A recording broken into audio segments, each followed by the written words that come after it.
Well, yes, that is definitely true. The markets are abuzz. The primary markets have seen that much more action. And listing gains seems to be one of the strongest reasons why we are seeing this kind of retail participation. Domestic investors certainly enthused about it. Let's discuss this further with Vikas Khattar, who is the co-head of investment banking and the head of equity capital markets over at Ambit. Great to have you with us, Vikas Khattar.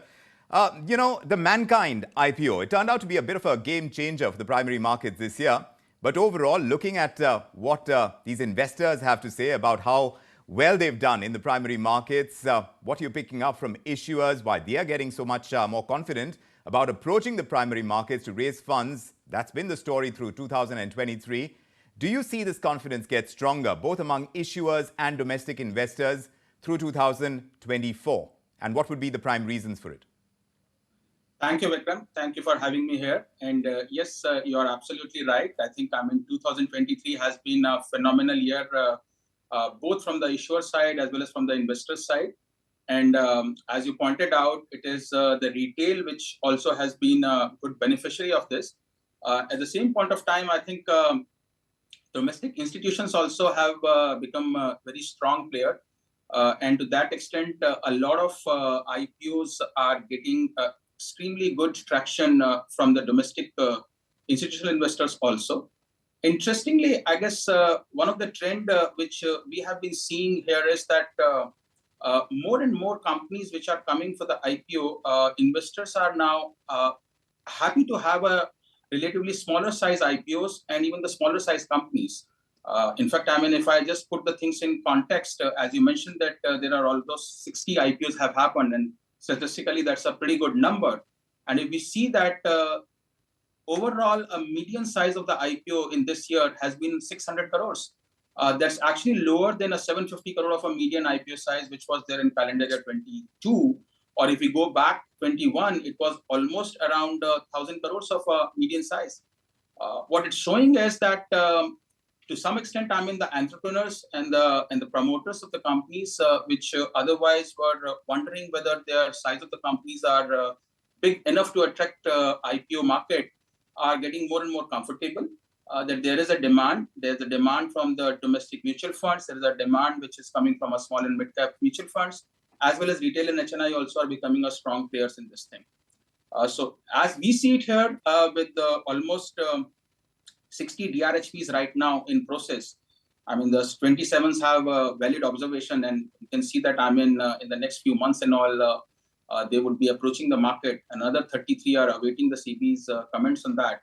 So IPO pipeline remains pretty strong for the next year also.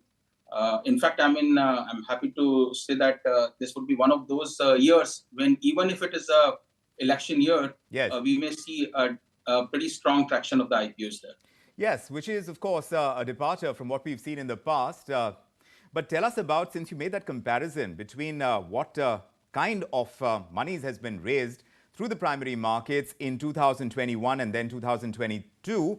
Tell us about the quality of IPOs now that are hitting the markets. How much of the euphoria in the primary markets this year do we owe to the growing interest as well of FIIs and FPIs and their call on the quality of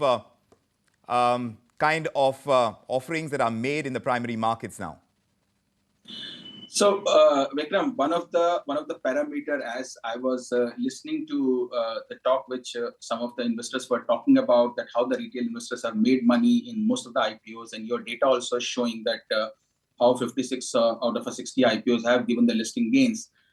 So yes, I think on a qualitative basis, we can have a slightly difference of opinion about the quality of the IPOs there or so. But the way I would see here is that what is IPO achieving? And another interesting data point which your audience would like to see is that if we go back to the calendar year 22, the amount which got raised from the IPOs, 29% of that was a primary and 71% of that was a secondary. Secondary means that was an offer for sale either by private equity investors or by promoters. And this year, that trend has actually improved, where 42% of the amount which has got raised is a primary money and 58 is a secondary.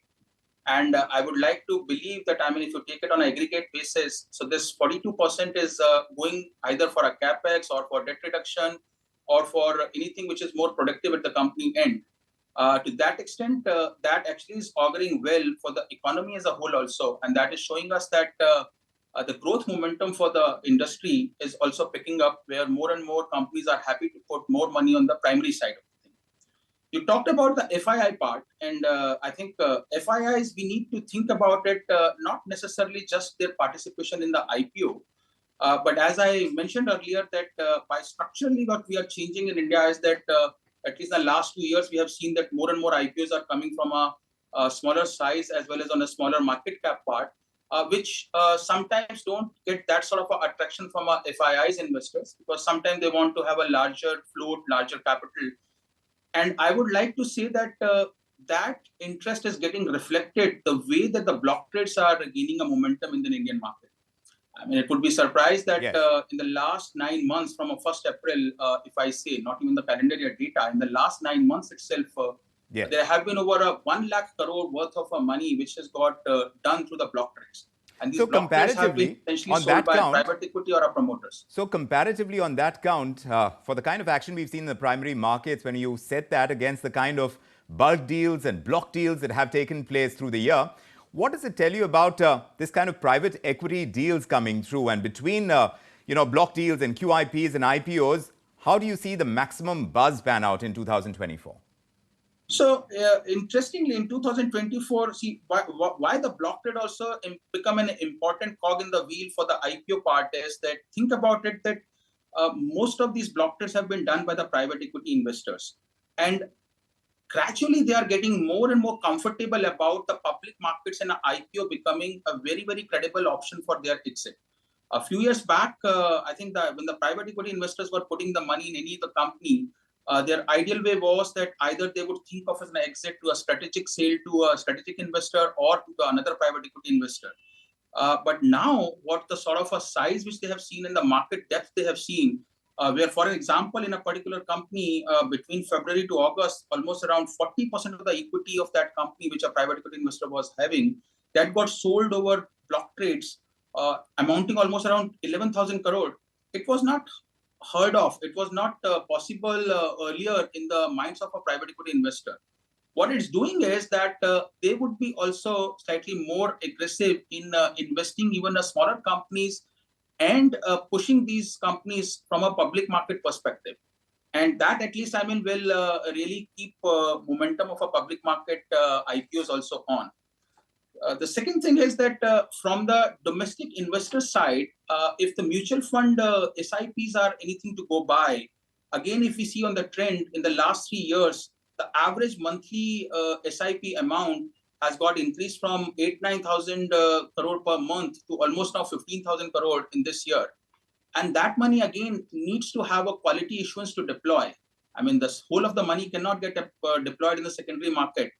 And again, that is one reason why investors, particularly mutual funds, are happy to see that even a smaller size IPOs also are attracting attention. So when you talk about the retail participation, Vikas Khattar, when you talk about the retail participation, there is this notion that IPOs are not the most lucrative. Do you want to dispel that myth? No, at the end of the day, every equity investment carries some amount of a risk, whether you are coming through the IPO or whether you're coming in the secondary market part. But IPOs have become, to some extent, I mean, a preferred choice for the retail investors. In fact, I mean, from a regulatory perspective, from a structure perspective, when a certain percentage of IPOs in India are reserved for the retail investors, I see no reason why they should not come and invest in these IPOs. And yes, I mean, the quality part and all, which they keep taking calls. But if we see this year trend, I mean, most of the IPOs have seen retail portion getting oversubscribed, except maybe 1 or 2 very large IPOs where a retail quota might have remained unsubscribed. But otherwise, retail experience has been good. Having said that, these markets, these IPOs pricings, all those things are where people take their individual calls and really move forward. But I'm seeing that retail participation through mutual fund also is actually helping creating the more and more IPO culture. Yes, indeed. The IPO culture is growing and it's growing strong, and perhaps we're going to see that much more traction in 2024. Vikas Khattar, it's a pleasure getting your perspective here on this edition of India Tonight. Thanks so much for making the time, and have a great start to the new year. Thank you. Thank you, and wishing a very happy new year to all of you. Indeed. Thank you. Yes, what a year it has been for the Indian markets. The Nifty has hit a record high and we've seen the longest buying streak ever.